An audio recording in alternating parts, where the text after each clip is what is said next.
Hello guys, welcome to YouTube channel.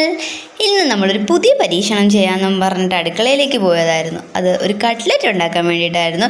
കട്ട്ലറ്റിന് വേണ്ടി ഉള്ളിയൊക്കെ വഴറ്റി, പച്ചമുളക്, ഇഞ്ചി, വെളുത്തുള്ളി, അതുപോലെ തന്നെ നമ്മുടെ പൊട്ടറ്റോ, ക്യാരറ്റ് എല്ലാം ഇട്ട് നല്ല സെറ്റാക്കി മഞ്ഞൾപ്പൊടിയും മസാലയും ഉപ്പും ഒക്കെ ഇട്ട് അതൊക്കെ അടിപൊളിയായിരുന്നു കേട്ടോ. പിന്നെ നമ്മുടെ വീഡിയോസ് ഇഷ്ടപ്പെട്ടാൽ ലൈക്ക് ചെയ്യാനും ഷെയർ ചെയ്യാനും സബ്സ്ക്രൈബ് ചെയ്യാനും മറന്നു പോകരുത് കേട്ടോ. അങ്ങനെ നമ്മുടെ കട്ട്ലറ്റ് ഇതേ നമ്മൾ അങ്ങോട്ട് ഇട്ടു എണ്ണയിലേക്ക്. ഇനിയാണ് കാണേണ്ടത്. പണി പാളിപ്പോയി ഗൈസ്. ഇതേ നമ്മുടെ കട്ട്ലറ്റിൽ ആ സിങ്ങായിപ്പോയി. നമ്മൾ തളരരുത്. ഞാൻ അതിനെ അങ്ങ് ഉരുട്ടി ഒരു പുതിയൊരു ഐറ്റം ഉണ്ടാക്കി. ഉണ്ണിമധുരമെന്നോ എന്ത് വേണോ നിങ്ങൾക്ക് ഇഷ്ടമുള്ള പേര് വിളിക്കാം കേട്ടോ. ഞാനുണ്ടാക്കുന്ന സാധനങ്ങൾക്കൊന്നും പ്രത്യേകിച്ച് പേരൊന്നും ഇല്ലാത്തതുകൊണ്ട് എനിക്ക് വലിയ പുതുമയൊന്നുമില്ല. പിന്നെ നല്ല ഐറ്റമായിരുന്നു കേട്ടോ. ഞാൻ ഉണ്ടാക്കിയതുകൊണ്ട് പറയാമല്ലോ, അടിപൊളി സാധനമായിരുന്നു.